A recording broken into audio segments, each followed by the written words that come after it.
What is up, everyone? Welcome to the Run Pure Sports College Hoops preview shows. I am Steve Boynton, Steve Boynton VT on Twitter. Closing in on the start of the college hoop season. One more weekend to go.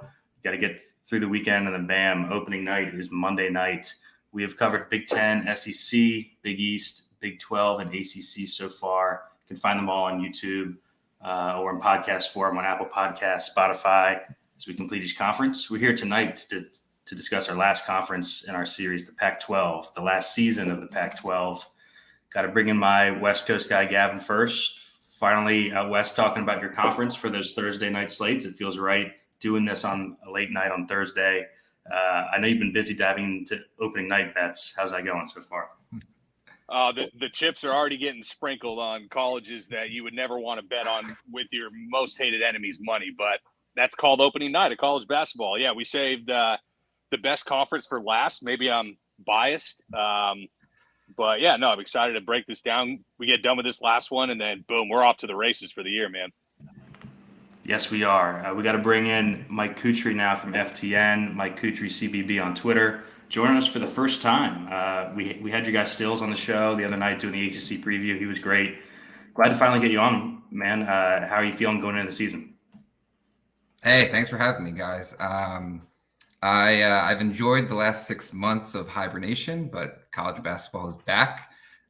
This should be the last year of the Pac-12, maybe, but it should be a fun one. So I'm still trying to find the Pac-12 network on my local cable provider, but I still don't know if that exists or not. But I'm excited to talk some hoops with you guys.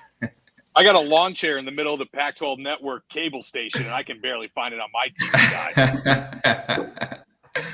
Yeah, we were at a bar last winter trying to get a game, and it was on like the Pac-12 Plus, not even the main Pac-12 network. So yeah, those are tough to find. Yeah, it's a myth, I think. Well, let's dive into it. We got 12 teams tonight. We're going to go alphabetical order as usual. We'll start with Arizona here, 28-7 on KenPom last season. They finished the season 11th. KenPom's got them 6 to start the year, pretty high. Torvik at 21st. They lose a ton, obviously, starting with Tube. Azuolas Tubelis is gone. Courtney Ramey and Kirk Risa, Cedric Henderson, all gone. They bring in, it's a big storyline, Caleb Love from Carolina, Keshad Johnson from San Diego State, and Jaden Bradley, an interesting trio of transfers here, Gav, along with a couple of freshmen that should contribute as well. What do you think about Arizona coming into the season? Yeah, when you lose a top 10 Wooden Award guy in Tubelis on KenPom, you also lose the Ramey Henderson combo. Like, on the surface, not guys that blew the doors off in terms of production and efficiency. Well, I guess they did an efficiency department because they were both 40+% from three last year. And this team didn't really shoot it all that great. As far as I can remember, I can't remember where I put it in my notes, but the Caleb Love, right? God, his O ratings in college, I'm a known Caleb Love hater, like 87, 101, 98 on mega usage all 3 years. Is that unlocked with Arizona and Tommy Lloyd? I mean, if he's had back-to-back top 10 adjusted offensive efficiencies both his first 2 years, potentially, at least Keshad Johnson from San Diego State gives him some legit like wing defense. Probably could even play some small ball 5. You're not going to do it against a Carlson in Utah, but I think in spots you could even run Keshad Johnson at 5, especially with Visar being banged up, puts a little bit more stress on Tubelis. So yeah, I think it's some good additions, but you kind of lose, the main dude last year, but you kind of trust the system that they're going to run, they're going to score. And whatever they get on the defensive end is just bonus. Yeah, Mike, we saw Ballo get off to an awesome start last year, kind of faded in conference play a bit. Thoughts on him, and then thoughts on this roster bringing in Love, Bradley, and Johnson here? Yeah, it's interesting to see KenPom have them all the way up at 6 this year, which could be a little high given all the question marks around this team.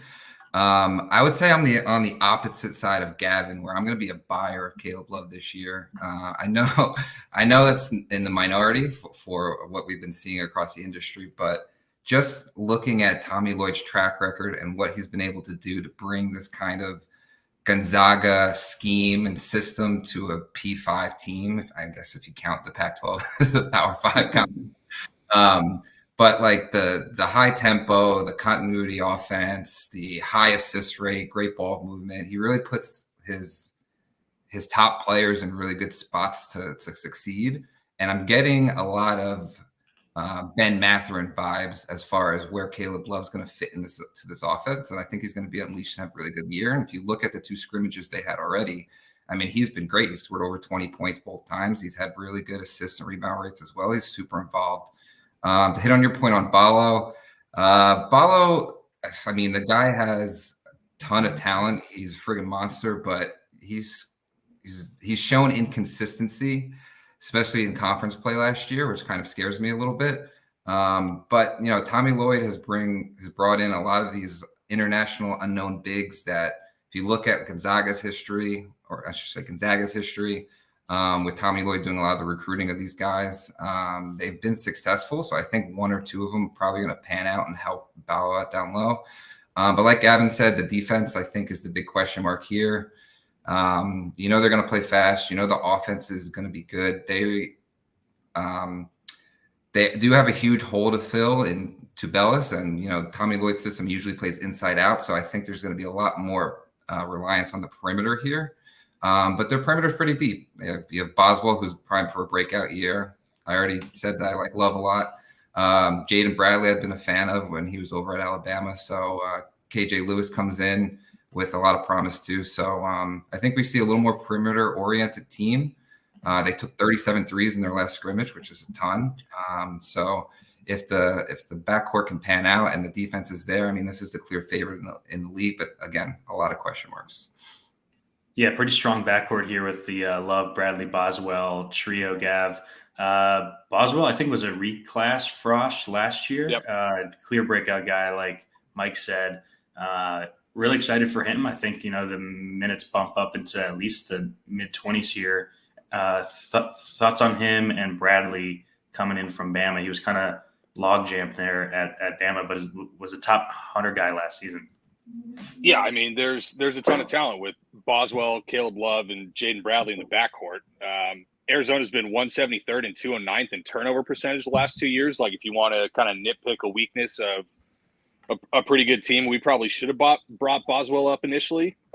Shot like 40% in conference. So, like, I think he can still operate in off-ball scenarios, because Caleb Love, like, when the ball's not in his hands, you're likely not going to get the best out of him. I don't know where Jaden Bradley kind of falls in that, in terms of, does he need the ball? Can he play off ball? But that's basically the main question, I think, of this team, is how Tommy Lloyd coalesces all 3 of them. They all 3 have immense upside, great ceiling, great pedigree.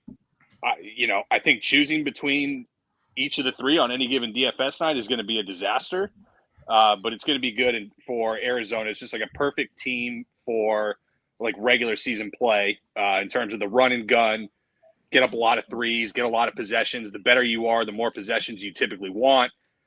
Just comes down to, you know, the early exit last year. How do they fix that? So still one of the elite teams in the country. I'm not going to lie. I've kind of thought, like, God, they're probably going to win this conference, you know, and like plus 180, 200 isn't terrible, even though I'm holding USC and Colorado. But this is still going to be a good team. I think their true median projection is probably between where Ken Palm and Bart Torvik have them right now. Yeah, I think I'm closer to the 21 than the 6. We'll kind of know right out of the gate. They get Duke and Michigan State both in the first couple weeks, both on the road here. All right, let's go to Arizona State. 23-13 last year, 55th at Ken Palm is where they ended up, 11-9 in conference. Ken Palm's got them 81st coming in, Torvik 71st coming in. They lose a ton. Obviously, both Cambridges are gone. DJ Horn transferred to NC State. Warren Washington is gone as well. They bring in Kamari Lands from Louisville, Zane Meeks from San Francisco, Sean Phillips, Adam Miller is waiting on a waiver. Bunch of transfers here, Gav. A whole new roster. As we've done with all these shows, I think we should just assume that the second-time transfers are not going to come through. So let's approach it as Adam Miller's not on this team. What are your thoughts coming in? We saw them turn into a good defensive team with the roster last year. What do you think this team looks like? Yeah, it's the lowest returning minute percentage in the conference for any team not named UCLA, and kind of ripping the roster almost down to the studs after the 4-year kind of transfer over. But yeah, you still remain. Frankie Collins is still there. Like, he's going to have some incredible games as the clear lead guard amongst a team that there's not a ton of shot makers or guys that really scare you offensively much at all. Yeah, Kamari Lands, he played 21 minutes on a Louisville team that was like threatening outside the top 300 in Ken Palm. Who knows how good he is? Alonzo Gaffney's already hurt, one of their grad transfers, like kind of the elder statesman of the starting lineup. Sean Phillips from LSU, I think, is like a super interesting transfer. 7-foot rim protector, like wingspan as wide as sideline to sideline, pretty much. Really athletic, like can be the type of rim protector that Warren Washington was, that kind of anchored like the 35th best adjusted defensive efficiency last year for ASU. But that's also a lot of projection. He played 7.5 minutes a game last year for, again, another team that was like outside the top 200 in Ken Palm. So still a lot of questions. You bring in Zane Meeks kind of to act as a stretch 4-ish, give you some spacing, shot gravity, perimeter shot making. Brian Celebang from Tulsa, like, he was the wrecker for one of the worst teams, like from the start of the year to the end of the year in Tulsa. So still a lot of question marks. Definitely a team that's going to be bottom half. The defense, especially with Gaffney out, if that doesn't sustain, then this could be like a bottom 3 team in the conference.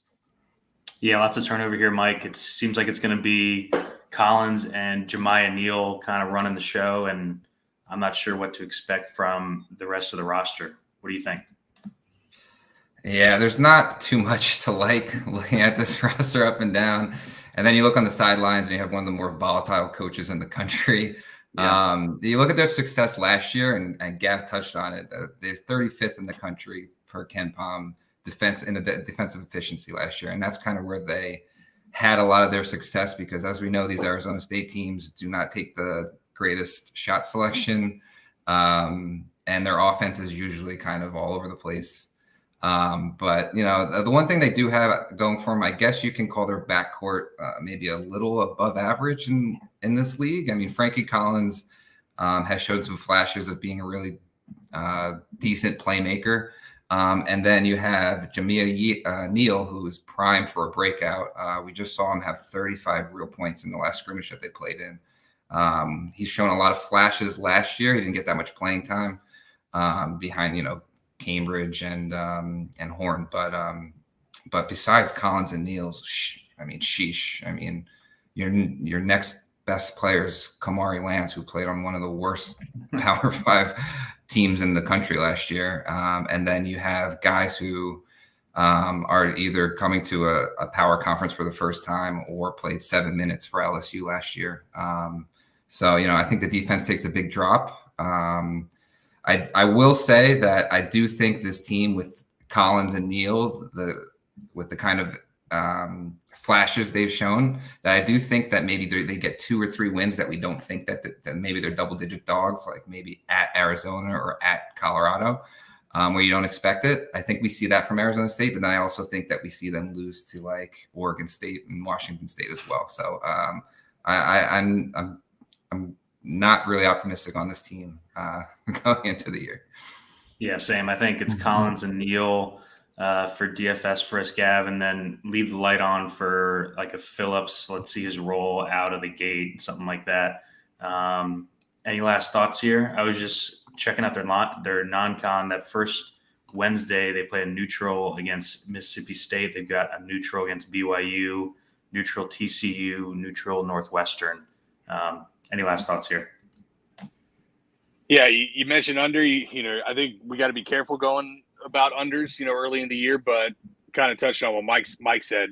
239th in shot selection, 333rd open 3 rate, 284th rim and 3 rate, and now basically have one guy who can actually create offense for himself and others. So, I think Phillips is going to be like a definite early DFS look if he's, like 5 to 5.5, maybe 5.8K, I something think like it's even that. cheaper than that. I also think he's going to be a guy who's going to have games where he has 7 blocks, and there's going to be games where he has 3 fouls in the first 7 minutes. So it's going to be a roller coaster with him. That sounds like the exact type of DFS play that you roster, Gav. Sounds like right up my alley. Yep. All right, let's go to Cal here. 3-19, 270 at the KenPom. KenPom's got him 146 to start the year. Torvik all the way up at 96. Basically a whole new roster, at least the starting 5 here. They lose Lars Thiemann, Kwani, Joel Brown, DeJuan Clayton is finally gone. Sam Alajiki's gone. They bring in some interesting transfers, Gav, here. Fardaz Amak is in town. Jalen Tyson from Texas Tech. Jalen Cone, an ex-Hokie who went and dominated at Northern Arizona, are the big 3 here. Along with the new coach, they've got some talent on this team for the first time in a while. What are your thoughts on Cal?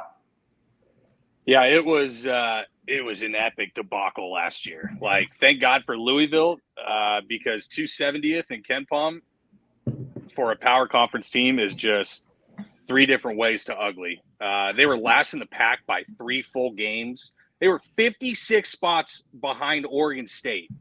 Like, I get Devin Askew only played 13 games, but yeah, it was time for a full revamp. And thank God for Stanford being such the incompetent shitter administration that it is, because now they get a Stanford grad and one of the best up-and-coming mid-major coaches in Mark Madsen coming over from Utah Valley.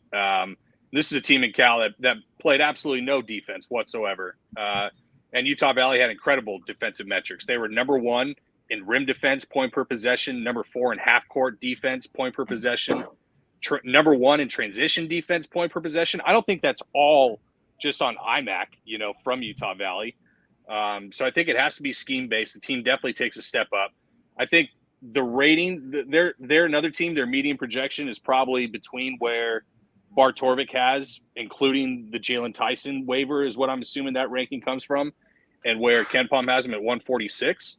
But, you still bring back Grant Newell and Devin Askew, their best 2 returners, quote unquote, for what that's worth. But they're going to be much more bench players unless Tyson misses. Then Askew maybe has to be the off-ball guard. But Cone, 4 years of like over 2 3-pointers made per game and like was never worse than 35%. Absolute flamethrower 3-point shooter. Gives him a lot of spacing. Keontae Kennedy's a grad transfer from Memphis. More of like not even really a 3-and-D because he didn't even shoot the 3 that well, but more of a defensive-minded guard. They got some pieces. They'll definitely take a step up. It'll just be not as bad of a bad team as they were last year. Yeah, Mike, new coach and new roster here. I said 3-19 on the intro. They were 3-29. I thought that was a little light on the games there. Thoughts on the new coach coming in and the transfers that they got? I think everybody just needs to be happy that we're probably not going to see Devin Askew at 30% usage rate this season. But, the prospect of this team is exciting, right? It's definitely more exciting than it has been under Mark Fox the last few years. And Madsen comes in as probably one of the more sought out mid-major coaches stepping up to a power conference. In the coach carousal. But I mean, the dude was 25-9 against the spread last year at Utah Valley, which is insane. Yeah. And like Gav said, so Cal's going to play a lot faster this year, it seems like, from the interviews I've seen from Madsen. And then, they were unbelievable defensively, 29th in efficiency per KenPom. Gav stated all of their other metrics that were super impressive. So we're going to get a much more competitive Cal team this year. He brought in a lot of different pieces. It doesn't sound like Jalen Tyson's going to get the waiver from what I've been seeing, but who knows? NCAA, the random stuff happens all the time with that stuff. But, he's reunited with AMAC. We've seen AMAC be successful at a high level last year with Texas Tech when he was healthy. He seems healthy this year.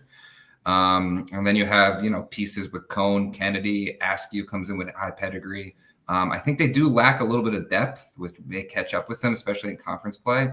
But the pieces are there. There is some talent that this does seem like a mid Pac-12 team rather than bottom feeder like it has been the last couple of years. So I'm sure there's a ton of excitement around the program, and I do see KenPom move them from 270 last year to 146. So I don't know how overweight I'm going to be with them from a betting perspective, but it's more of a wait and see kind of thing. Yeah, Gav, for DFS, we saw Madsen play fast, like Mike said, and didn't play the bench that much. That kind of dovetails well into this roster where there isn't much on the bench anyways. Any last thoughts here on Cal? Yeah, you asked me about Cal opening night, and I told you IMAC overs, like with the lack of size on St. Thomas. Yeah. I think we see a lot of him in the offense, especially early. Yeah. I mean, think about, like, dude, he was a 0.87 fantasy point per minute, banged up in the toughest defensive conference in the country last year with a bunch of no middle defenses that just push bigs away from the bucket. Like, he should be a 1 fantasy point per minute guy, like as almost a floor season long projection if he stays healthy. And he's going to play a lot of minutes. It's not he like should, yeah. Yeah, I kind of like that Cal -9 on opening night. All right, that's enough on Cal. Let's go to a team that we all like here, Colorado, coming into the season. 18-17 last year. They finished 70th at KenPom. Mike, the issue is that both Torvik and KenPom like them too, 27th and 28th. I was kind of bummed to see that. We were talking before the show. They don't lose much. They lose Lawson, Lovering, Neek Clifford, Ethan Wright. They bring in a top 5 overall recruit in Cody Williams, though, and Eddie Lampkin as well. We'll go to you first, Mike, here. Thoughts on Colorado overall? They bring back more than most in the conference, headlined by 2 guys that I know that we all like here, and KJ Simpson and Tristan Da Silva.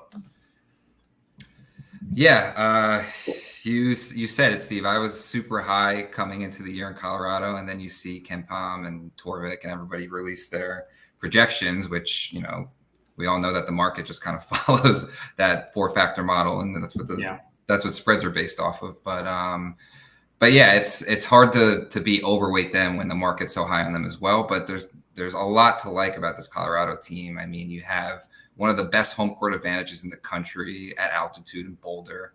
You have 2 guys that are probably all league players. I think KJ Simpson, and you know me, if you ever like read any of my betting articles or listened to my stuff, like I am so behind strong point guards in the college basketball game. And I think KJ Simpson is one of those guys that can carry you, especially in a tournament setting, come down the stretch. Yeah. I think he takes another step this year. He was a little banged up at the end of last year, but you know, his trajectory is just keeps going up. I love his game. Tristan Da Silva should be a first-team all-conference kind of guy as well. And then you bring in a 5-star freshman with a ton of length that can help you defensively on top of that. I mean, this team has there's a lot to like about this team. Tad Boyle has always been a really successful coach with the amount of talent that he has on his team. You know they're going to play defense. No matter what kind of size or length they have in the interior, they always protect the rim really, really well. I mean, Colorado's interior rim protection defense is always top 15, top 10 in the country. And then he always really controls tempo. So whether they need to play fast or whether they need to play slow, Colorado is usually the team that's controlling pace, which I love as well. A ton to like about this Colorado team. Some weaknesses is maybe lack of shooting. Outside of maybe KJ Simpson, Da Silva can step out, but other than that, they don't have a ton of shooting. Maybe O'Brien off the bench. And then front court depth, right? So Eddie Lampkin comes in. He sounds like he's a little banged up. I don't really know who they have behind him. It's a lot of freshmen. It's a lot of unknowns. So those are the only weaknesses I see. But this should be a team that fights for the top 3 in the conference easily this year. Yeah, Gav, I'm high on them too. I just like how the lineup kind of fits together. We saw Julian Hammond play well down the stretch too when KJ was banged up. I like the backcourt. Like Mike said, Da Silva should push for first team all conference. If Lampkin's healthy, you know, it's going to be a huge boon here. What are your thoughts overall? Yeah, to add on, you know, like Luke O'Brien and Hadley and Julian Hammond like played meaningful minutes last year, whether or not they should have on a normal power conference team. They did all over 20 minutes. That should be pretty fortunate for this team. Yeah, I think the main issue is shooting, right? Like KJ shooting 27%, 27.5% on 134 attempts. Like he's got to be better than that, because if he is, like, then yeah, he's got first team all conference potential. Tad Boyle, like, it's always such an elite defensive team. Their recent adjusted defensive efficiency finishes are like 30th, 48th, 23rd, 32nd, 39th. Like that's kind of the baseline of what you get for this team. So it all comes down to how much offense it gives you. And, Hammond will help with the shooting. Cody Williams doesn't sound like, with all the hype around him with his ranking, he doesn't sound like he's just a world-beating, high-scoring guard. He's more of a connective guy, which might even help to connect, a KJ Simpson and Tristan Da Silva.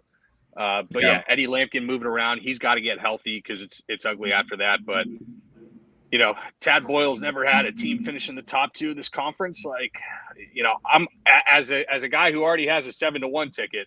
That's kind of what's the true legit ceiling of this team. Yeah, I think the issue is the ceiling might be where they're entering the season ranked here at like 25-ish. Mike, do you agree with that, or do you think that there's more ceiling in this team?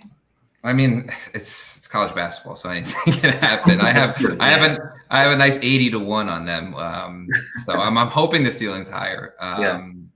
But yeah, I think if you have a good enough point guard and you have a good enough defense and coach, that you have enough to make a run. But again, we pointed out there's some question marks or some concerns. So I think where they're at right now in KenPom is fair value. Yeah, Gav, this team is going to go into a lot of games with the better top 3 on their team than the team that they're facing. Any last thoughts here on Colorado? Yeah, not much more to add. I think the ceiling, how it gets to that ceiling is KJ Simpson improves from 3. Julian Hammond is an elite off-ball defender, and now you have maybe the best defensive backcourt in the Pac-12. Cody Williams, an efficient 3-and-D guy. Tristan Da Silva, I mean, he can even handle it at the 4, like at times, to take some pressure off KJ. Given how turnover-prone he could get in stretches, but that's how the ceiling is there. It's just those are kind of the steps that you need to get there. And so, that's what we got to see. Yeah, KJ needs to become one of the best point guards in the country for them to. Yeah, and for that to happen, he's got to shoot better, which, I think. And not turn it over. Can't happen. Yeah. All right, let's go to Oregon. Interesting season last year. 21-15 is where they ended up. 42nd at KenPom. KenPom's got him 41st coming in here, Gav. Torvik at 33rd. They lose Will Richardson. Quincy Guerrier is out. Soares transferred, and Kalel Ware is at Indiana. They bring in a couple transfers here. Kario Okendo from Georgia is kind of a wild card. And then a bunch of freshmen as well. It just kind of seems like they need to pray for better health this season. This team is super banged up. It feels like all year last year. Thoughts on Oregon here, Gav? Yeah, I mean, that's what I have. Like, one of the most snake-bitten, injury-ridden teams all last year. They had 11 different starters throughout the year. They started 29th. They ended 42nd. Like, they did finish 4th in the pack, but they also got all the way down to 70th in KenPom the game before they ran Arizona off the floor at home in Eugene. Yeah. So the question is, how do you play Biddle and Dante together at the same time? It likely comes, from the Altman zone, because there's just no reason to play guys with that kind of ceiling not on the floor together. You got to at least try. Okendo and Cousinard, like, man, not the most efficient guys ever. They can be pretty high volume guys. They're kind of similar in a sense in their play styles. Keyshawn Barthelemy going to have to be more of a true point guard, than he's been. I think I had in my notes, like, there's one season amongst anybody on this team with any one player having more than 2.5 assists a game, and it was Jesse Zarzuela at Central Michigan last year. So, like, Jackson Shellstad, this freshman, he's going to have to play like meaningful minutes. And I don't know.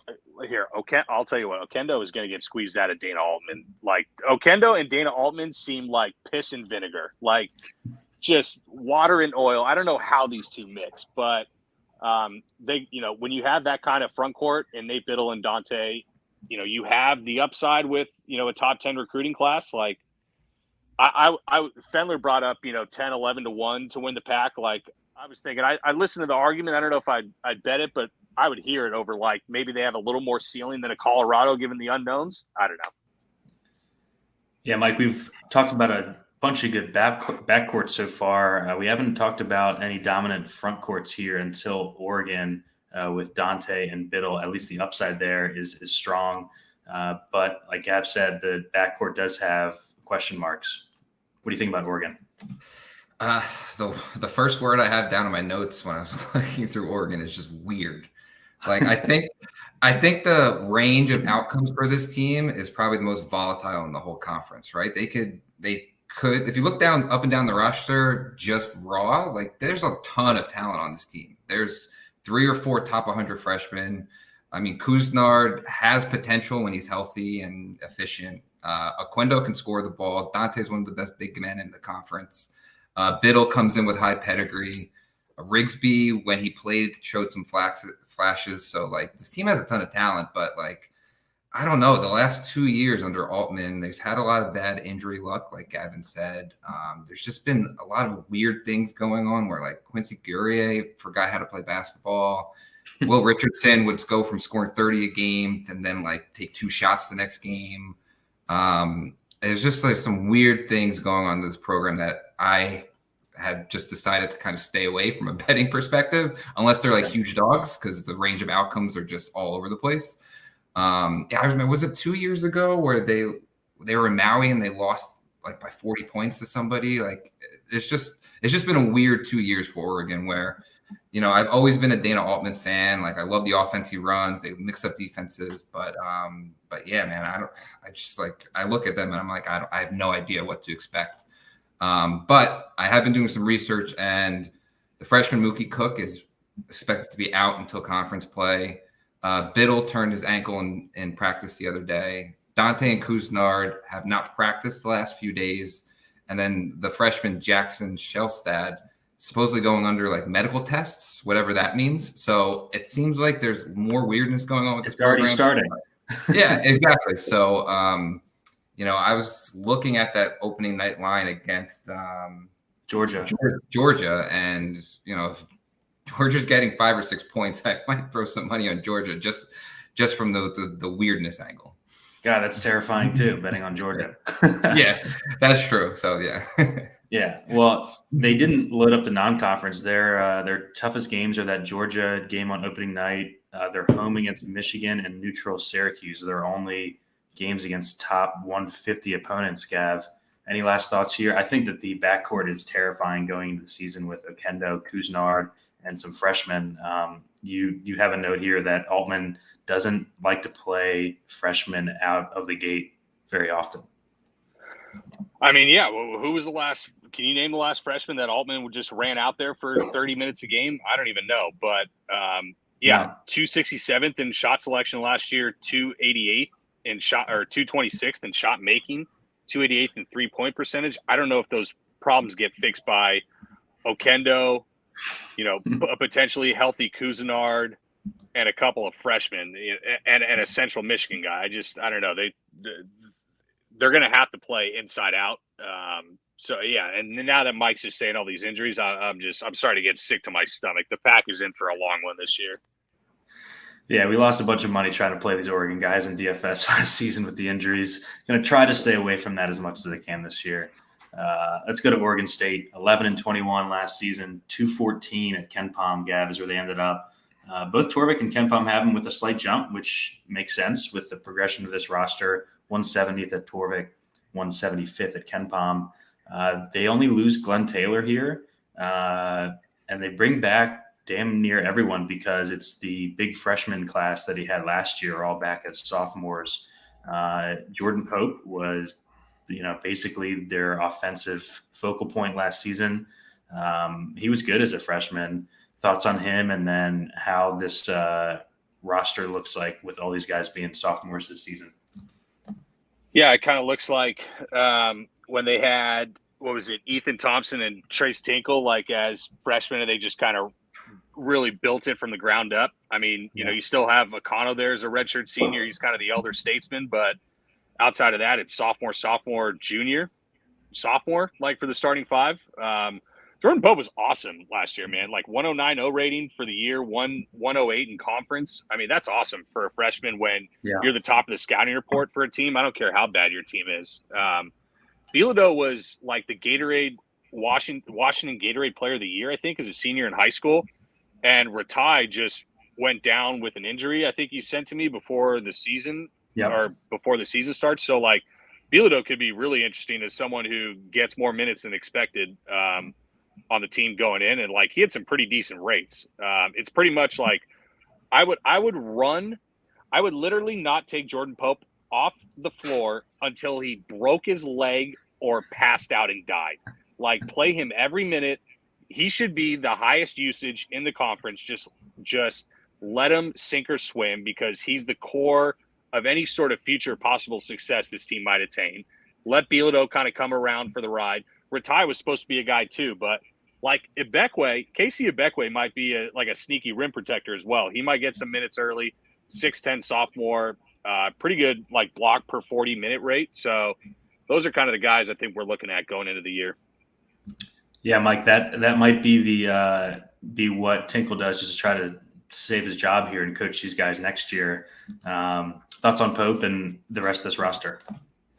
Yeah, you have to feel for Tinkle, because like this has to be the toughest power conference job in the whole entire country. I mean, this program gets zero budget, probably zero NIL.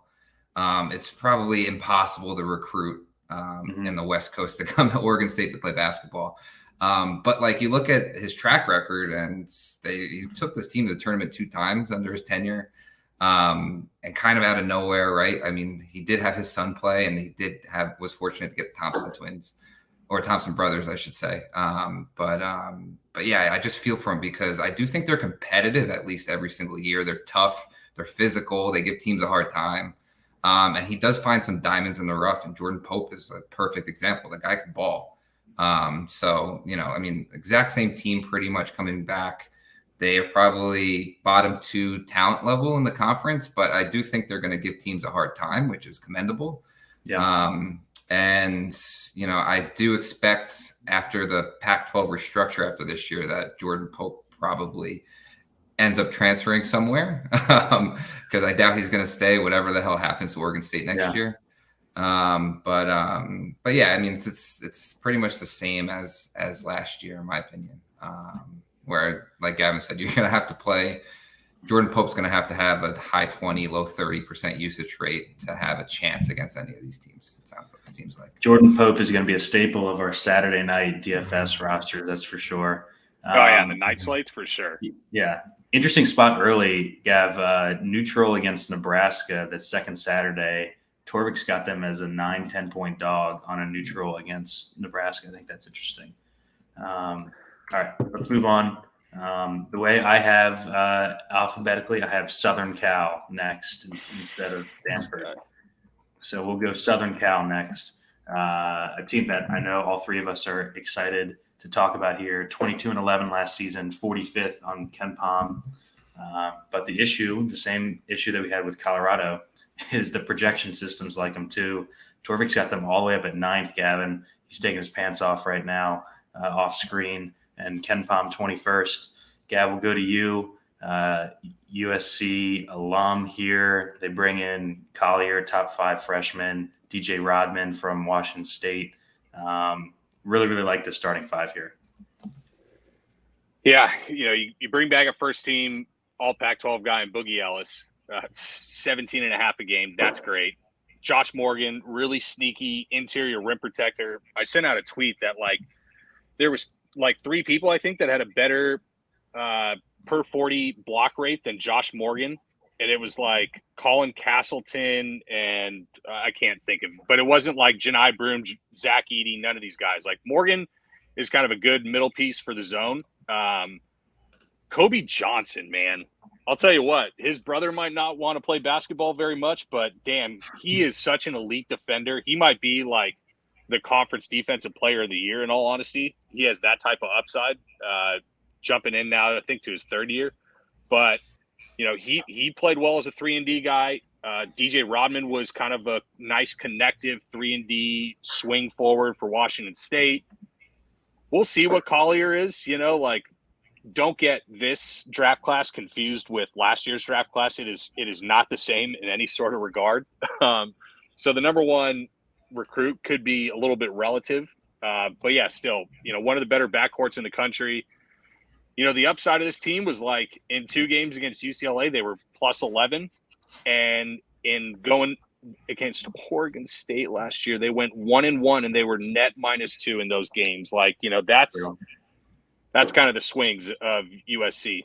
But except for the Evan Mobley team, like USC's finished between 45th and 82nd since 2016. Can they break that barrier this year?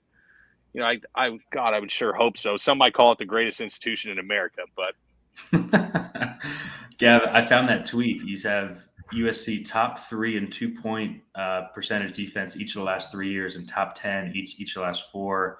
Power 5 shot blockers who had a better blocks per 100 than Josh Morgan was Castleton, Liam Robbins, and Derek Lively. There you go. Pretty good list there. Mike, we'll go to you. There's some health concerns with this team coming in. Weird back-to-back off-season, like hard situations with incoming Frosh. But regardless of that, thoughts on this roster here? I mean, I love this roster. And the first thing you look at when you look at a roster is guard play. And you have Boogie Ellis, who's improved drastically every single year. And then, like Gavin said, this freshman class overall is pretty weak. But Isaiah Collier is the only one in the whole class that I am super high on. I watched him play quite a bit in high school. And if you look at their stats from their first scrimmage, he put up 24 and 7 pretty easily. So I think he's the truth. I think this is gonna be one of the best backcourts in the country. And then behind that, you have elite rim protection with Josh Morgan and Big Vince, who can take some time up there. And then you have these Swiss Army knives and Kobe Johnson and DJ Rodman, who can kind of do everything. And the plus side is they're both really good defensively. So like you have a really stout defense. Andy Enfield as a coach has grown on me over the years, especially defensively. The type of rim protection he's been able to scheme together on a year-by-year basis. And then you have a really, really dynamic backcourt. I mean, there's not much not to like about this USC team. I'm really high on them. I have them 10th in the country in my power rankings. The only thing you can maybe be concerned about is overall shooting, but that's where Bronny James comes in because he does not play like his father. He is primarily a shooter.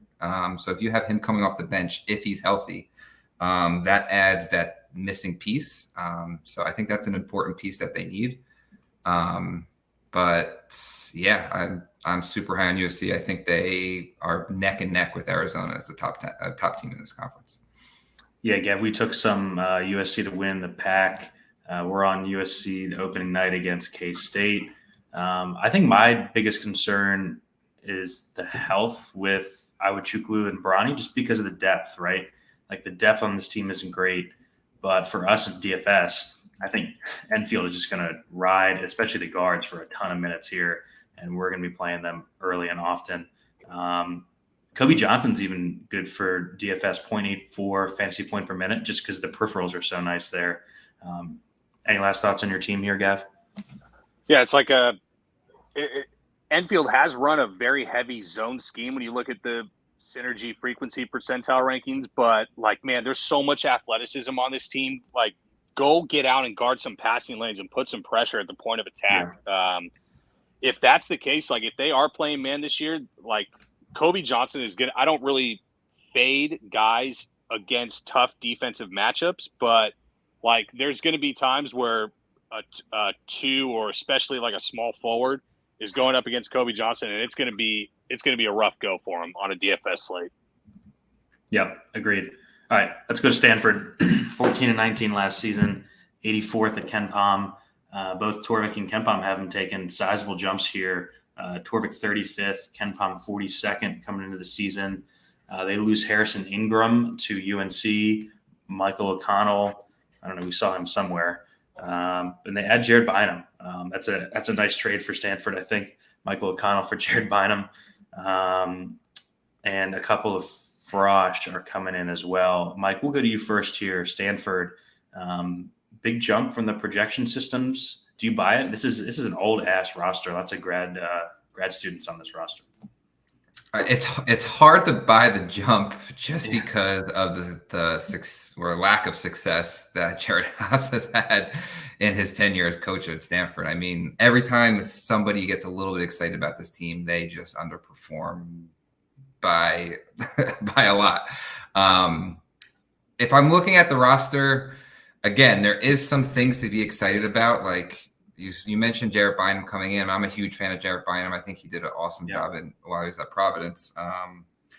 And you think about Stanford the last few years, like when was the last time they actually had like a true point guard under Jared Haas? It was Dejon Davis was the only one, and is he really a true point guard?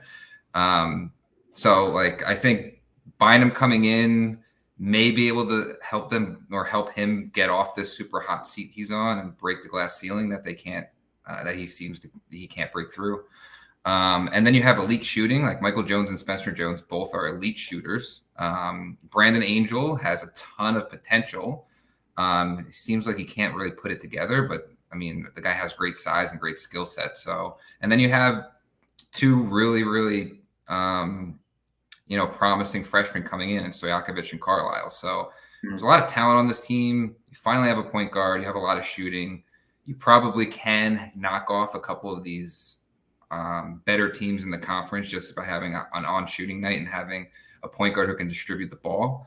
But again, it's like really hard to get excited when you look at the past of Jared Haas and how he's coached his team. It's just really hard to trust. And he's never made the tournament with a pretty strong roster a few years. So it's like, I like the roster, but am I going to go all in on this team? And the answer is no. I think they're probably, again, a middle of the Pac-12 team.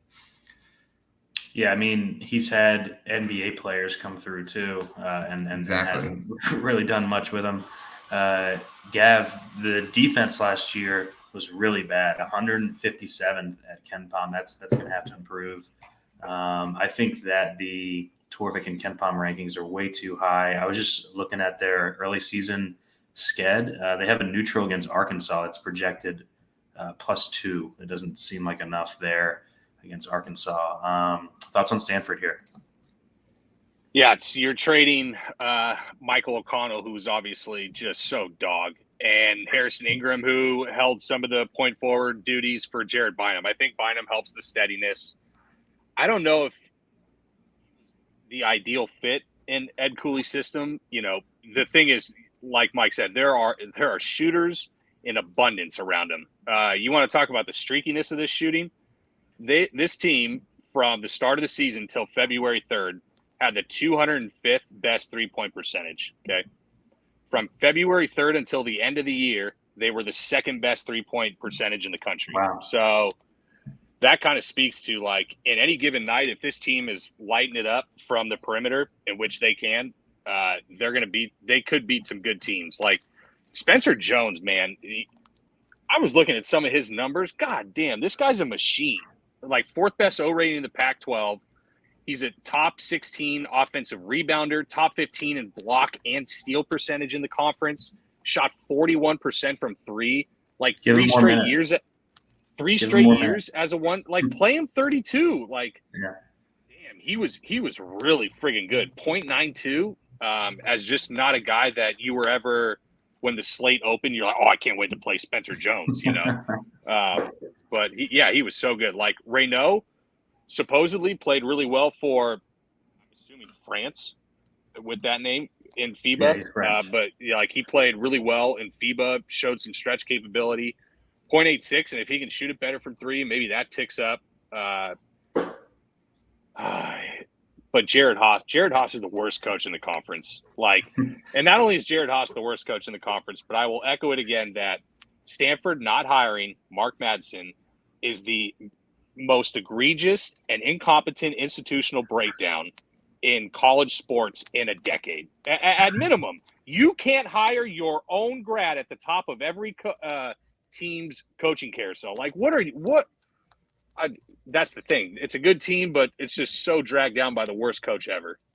Yeah. Hey, Gav, if Mattson's coaching this team, where do they finish in the conference? In the conference, You think top 5?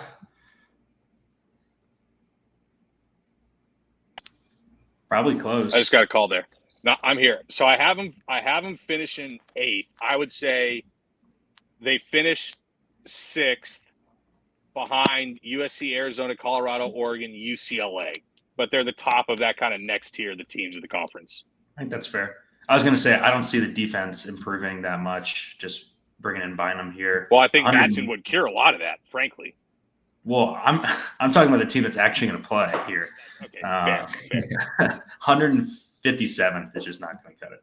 All right, let's go to maybe the most intriguing team in the conference. Wide range of outcomes here. UCLA, 31-6 last year, 3rd at Ken Pom. Going into the tournament without some injuries, I think I would have been on UCLA right behind UConn as my favorite to win it all going in. Got a little snake bit at the end there with the Jalen Clark injury. Torvik 28th, Ken Pom 26 coming in. Entire new roster here, Gav.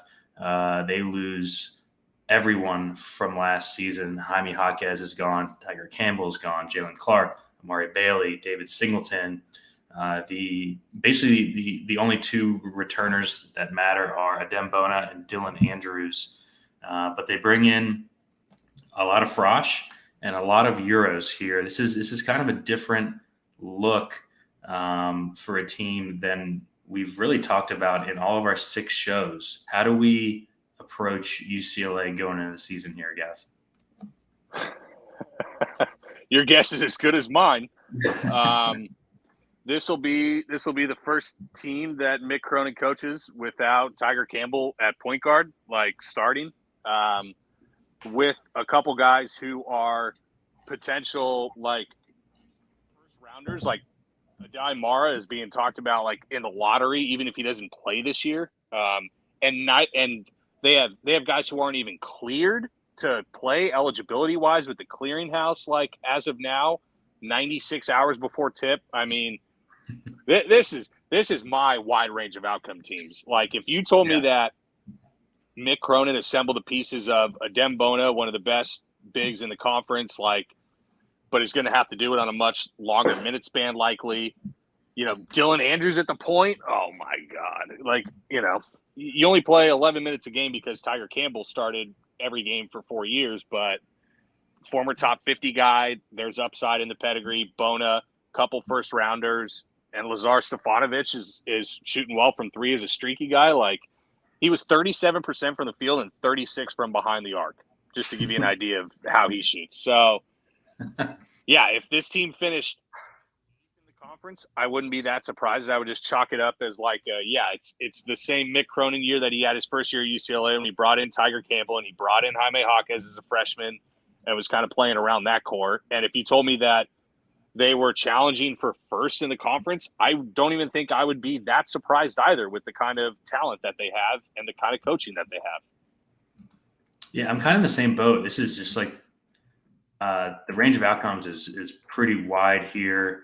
I was looking at their non-con, pretty tough. They're neutral against Marquette, at Villanova, neutral Ohio State, home against Maryland. How do you handicap a team like this coming into the season, Mike?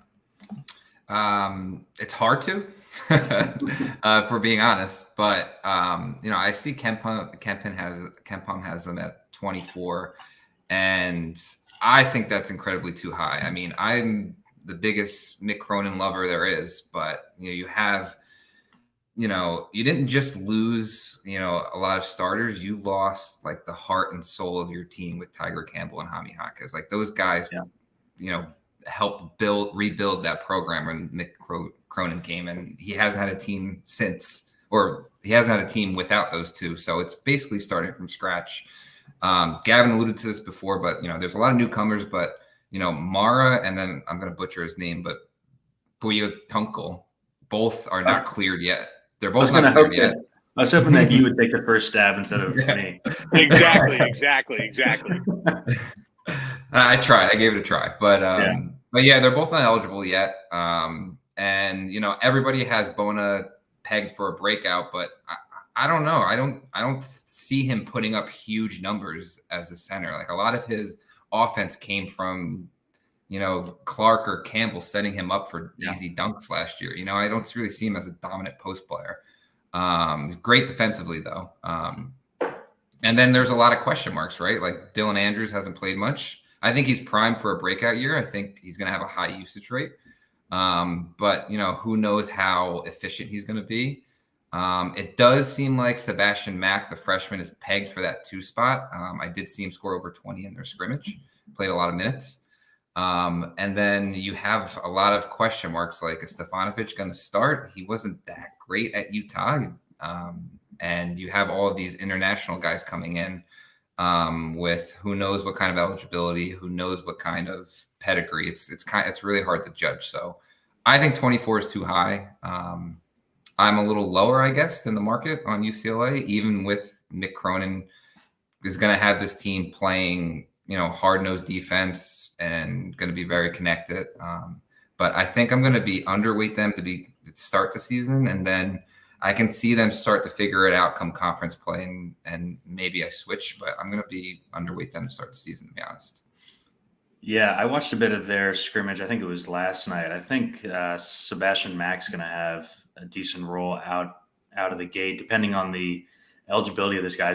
It's just tough to talk too much about this team now. I will say Torvik's got that Marquette neutral as Marquette only -2. I doubt that that's what we see when that comes, but no way.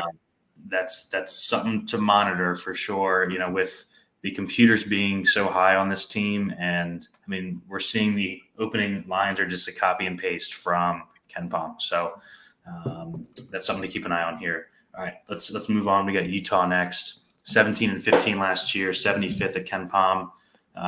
Both Torvik and Ken Pom have him right around 50 to begin the season. They lose Lazar Stefanovic, who we just talked about at UCLA. They also lose Marco Anthony here.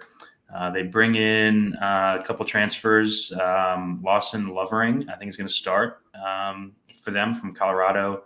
Cole Bajema from Washington, and a couple of freshmen here. David Smith is one of the 2-time transfers. I'm assuming that he's not going to get cleared this season. Mike, we'll start with you with this team. I think another one of the teams in the conference where it's going to be front court driven in a conference with a lot of good backcourts. So Utah, it's just a shame because I love Craig Smith as a coach. I think he does a fantastic job, but this team just lacks so much talent. I mean, you have Brandon Carlson, who is amazing, but you have really no playmakers or talented guards around him to kind of make any sort of splash in this conference, which is a shame. I'm looking at Ken Pom right now, and they finished the year 75th, and they have them opening up at 52. I think 52 is too high. Like you said, Davon Smith probably isn't going to get eligibility this year.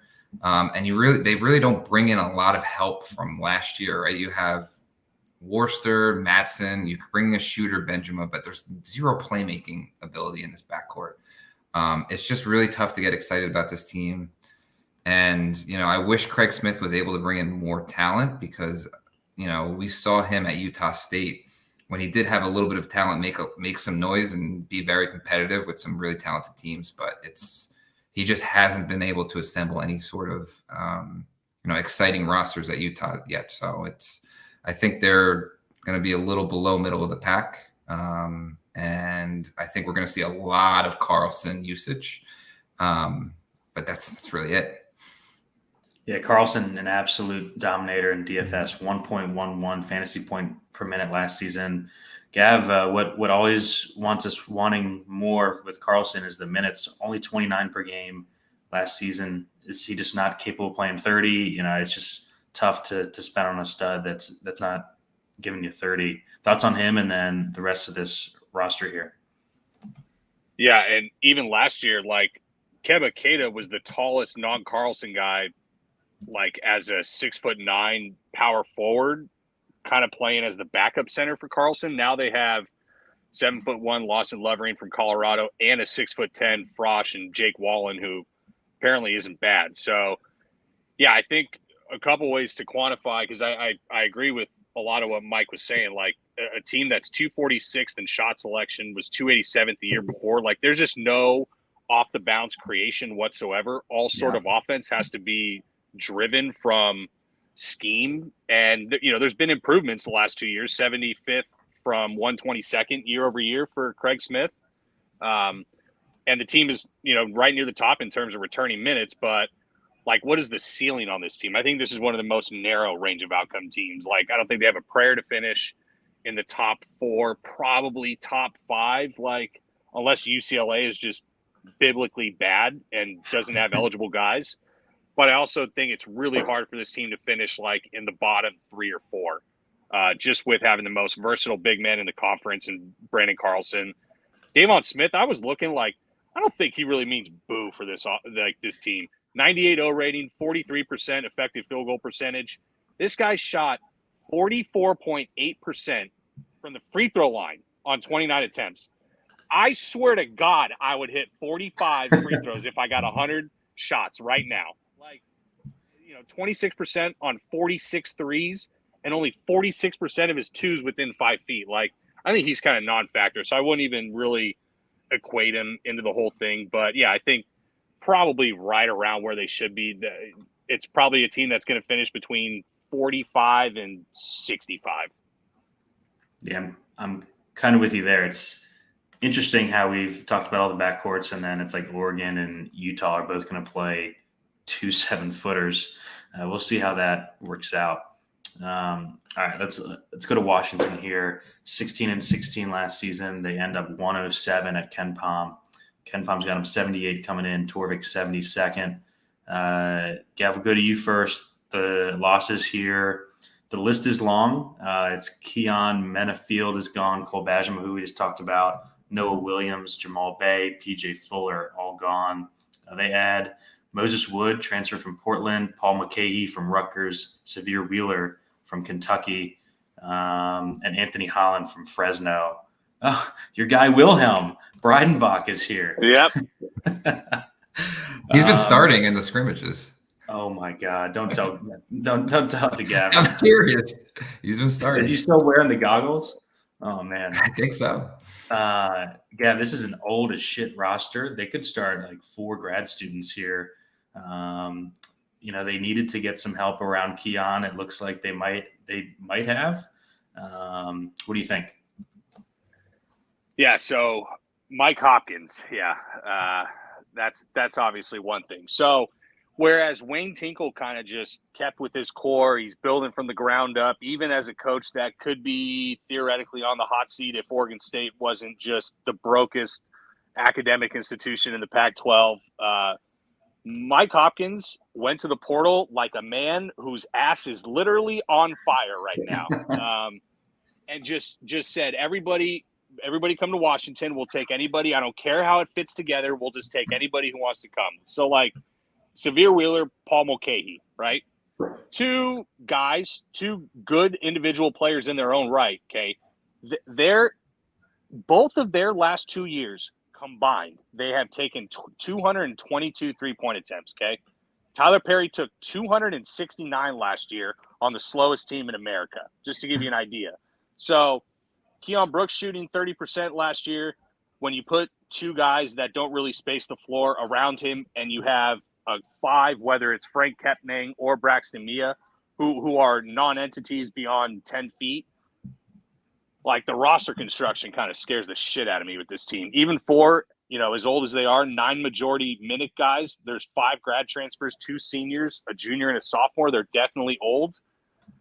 And they're just coached by just a total dog in Mike Hopkins. So I was initially higher on this team coming into kind of preseason prep, but like the more and more I've looked at him, I'm just like, man, I could see how a team that was 319th in 3-point percentage last year doesn't fix that with Mulcahy, Wheeler. Now, Moses Wood, efficiency monster from Portland, from 3, 7th percentile rim frequency guy, and he has back-to-back 40% three-point years on 150 attempts. So maybe he's the saving grace, but he's really like the only main shooter that they have on this roster. The saving grace isn't Wilhelm Breidenbach? Come on. No. Mike, lots of pieces here.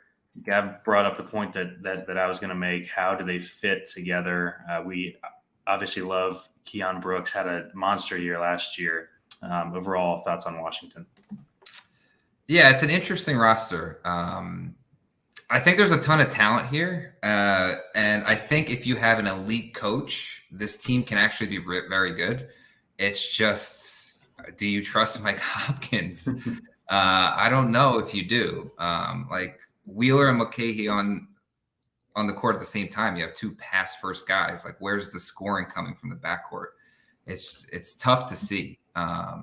Corin Johnson.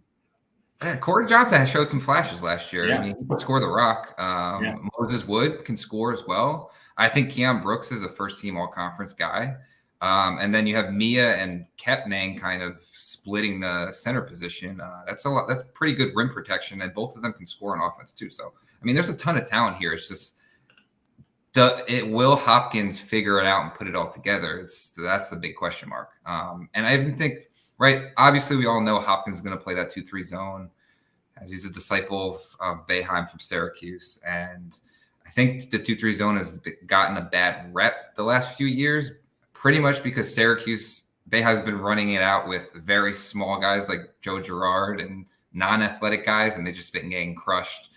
Washington has not had a lot of talent the last few years, so that's been getting crushed as well. But I don't know. I was looking, and like if you run a lineup with Mulcahy, Wood, Wesley Yates has length, the top 50 freshman, Keon Brooks, and like Mia or Kepnang, like that 2-3 zone could be kind of scary on defense to play against. So there's potential here. I think their ceiling is higher than a lot of people think. But again, am I going to go all in on it? Probably not, just because of the Mike Hopkins factor. Yeah, I was looking at their non-con. It's pretty weak overall, but they've got home against Nevada, neutral against Xavier. Oh God, don't make me pick a team there. Colorado State and Gonzaga. Any last thoughts on Washington here, Gav? Not really. I don't really have much to add. I kind of rambled in the first bit. All right, well, let's go to everyone's favorite team. I can't believe this is the team that we have to end our previews on, Washington State. Gav talked about him a bit on our Sunday night show with Fendler, where we talked about betting. This was his hate team for the Pac-12. 17-17 last year, 67th at Ken Pom. Torvik's got them 73rd, and Ken Pom's got them 84th. They lose TJ Bamba. Mo Gee is gone. Justin Powell, DJ Rodman. Basically everyone that contributed last year. The issue is they replace him with Joseph Yusufu, a transfer from Sonoma State, a transfer from Cochise, and Isaac Jones from Idaho. Gav, is there any chance that this team ends up this season 84th at Ken Pom? Did you say 184th? I don't think there's a chance they end up at 184th. No. What do you think here? You know, we heard it on the other show, but give your spiel again. Yeah, I mean, like what is there really more to say about this team? Yesufu, Jabe Mullins, Andre Yakumovsky. I mean, the only battle you're having is with Oregon State for the bottom of the conference. That's really, it's one of the worst Power 5 rosters, like bar none. I tend to be a Kyle Smith guy, but when this is the step that you take in your 5th season, when you lose anybody with, anybody who could actually place a basketball inside a basketball hoop is gone. This team is in for it this year, and they're just way too high. Probably just going to fade him on their first 3-4 games till the market corrects. We were talking about that the other night, Mike. So they open up Monday. They host Idaho, who's 358th at Dorfic. Get ready. Get ready. What are your Did you pull thoughts, the trigger? Ron? Did you pull the trigger? Not yet. It will be one of the 30 to 40 bets I make on opening night. You can probably put that in the stars. Thoughts on this roster here, Mike? I mean, I don't think we need to spend much time. I mean, No. I'm a Kyle Smith guy too, but I mean, this is a mid-major roster. I mean, yes, if you struggled last year against high competition, your best player is coming from Idaho. I mean, it's really tough. I guess one silver lining is that I've read that a lot of people are very high on the redshirt freshman Miles Rice, who it's an incredible story. He's been fighting Hodgkin's lymphoma for the last year. It sounds like he's ready to play. And a lot of people are very high on him. So, maybe we see some sort of optimism coming out from Miles Rice. But other than that, it's a tough roster in a power conference. So, Gav, we do have the Idaho revenge narrative right off the bat with Wazoo and Isaac Jones. All right. Yep. Oh, he's going for 20 in 11 minutes. Yeah. Oh man. All right. We got through all the teams here. We always end giving out our all conference first teams, and we're going to do a little breakout guys draft. We'll let the guests go first with the first team. Mike, who do you have on your Pac-12 first team here? All right, we're going with 5, right? Because I see 5. a lot of these conferences come out with like 15 players on their first team all conference. Makes no sense. No, only 5 here. All right, I got. I'll start with Collier from USC. Then I have Caleb Love. I have Tristan Da Silva and Keon Brooks. And then for the center spot, I think you can go a lot of different ways here, but I'm going to put Brandon Carlson just because I think he's going to have to put up ridiculous numbers on that Utah team. Collier, Love, Da Silva, Brooks, Carlson are my 5. Well, I can guarantee that you don't have the same 5 as Gavin because there's no way he has Caleb Love on his. I figured that. What do you got here, Gav?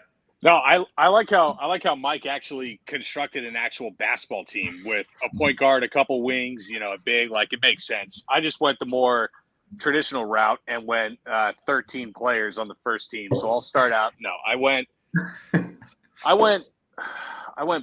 Follow Player of the Year, and I'm so ready. I'm so ready for the Caleb Love burial this year. I know it's coming. It's been such smooth sailing over the last ever since the finals run, but I know it's coming this year, and I just got to stick to the brand at this point. So follow Carlson, Boogie Ellis over Isaiah Collier. Sue me choosing a 27-year-old over a freshman, but I went in Folly Dante as the 5th spot. I mean, or the 4th spot, if he can just stay healthy, man, maybe he gets eaten out. That might be the wrong way to put it, but his minutes get eaten up by Biddle. So he doesn't eclipse the 30-minute mark. That could prevent it, but I think his rates are just insane. Team has a little bit of upside. And then for my 5th guy, I went a little off the board. I went Frankie Collins just to have the stat padding year of all stat padding years. Something like a 16 to 17, 5-6 assists, 4 or 5 rebounds, something like that. Yeah, I had 4 of the same 5 as Gav. I had Boogie Ellis, N'Faly Dante, Umar Ballo, Brandon Carlson I had, and my 5th was Keon Brooks from Washington. All right, let's do our breakout guys draft. We're going to take 2. We're going to go around the circle twice. We'll start with you, Gav. First pick for breakout guy in Pac-12. That's good because I didn't do a ton of prep on breakout, so I only got 4 guys, so it's a good thing I'm going first. But I'm going to go literally by default. That there is no choice but for Dylan Andrews to have a breakout year this year. There can be no bigger breakout than going from holding your dick on the bench for 30 minutes a game to being the lead point guard with multiple first rounders on your team, a potential conference first rounder in a Dembona there. I just went the easy route that way. All right, so Gav took the free square there. Mike, who do you got? Breakout guy. I like that pick, Gav. The ball's going to be in his hands a lot. Yeah. I think he's going to have a good year. I'm going to go with. They were in his hands a lot when he was sitting on the bench last year, too. There you go. I'm going to go back to Arizona State. Not Frankie Collins, but someone who didn't play that much last year, but Jamia Neal. Mm-hmm. He broke out in their scrimmage for 35. I think he's going to be a guy that's going to have to take close to 20 shots a game. And I think he has a big year. Scoring the ball, at least. I'm not going to say efficiency-wise, but putting points up, I think he's going to have a breakout year. Yeah, I like that. I had him on my list. I'm going to go a bit off the board here. I'm going to go Julian Hammond for Colorado. A guy on a team that we all think is going to be good, probably the third or fourth option at any point in time. But I think that the minutes tick up. 20.4 last year, combo guard. And if Simpson gets hurt or like they run into any issues, I think that he is going to have some great games. He was awesome down the stretch when he got more than 30 minutes. So I'll go with Julian Hammond here first. Gav, who's your second guy? I was going to do Jordan Pope and just with a ride him to the wheels fall off type of year. But I'm actually going to go to Tyler Bilodeau on the same team, especially with Ratai coming in hurt. Like he's the only semblance of any sort of offense on that team outside of Pope. And did 20 minutes-ish or so as a freshman. I think he's got potential to play 28 to 32 a night.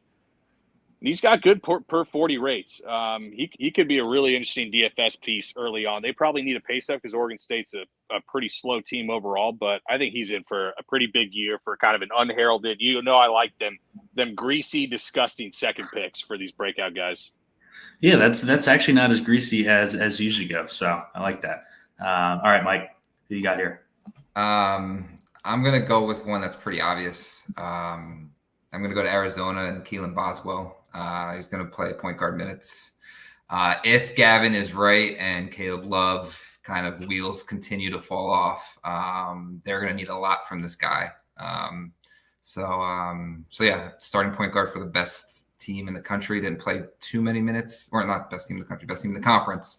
Didn't play too many minutes last year. It's going to have a different role this year. And he's going to be a household name. So I'm going to go with Boswell.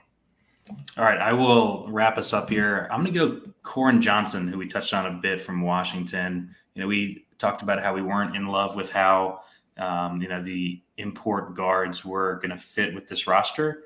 We liked him off the bench as a freshman. I think that he's going to probably, start the year as the sixth man, played 19 minutes a game. I see that bumping up to, mid-20s or so. Was kind of log jammed with all the guards they had last season. It's kind of cleared out for him here. And, the talent's there.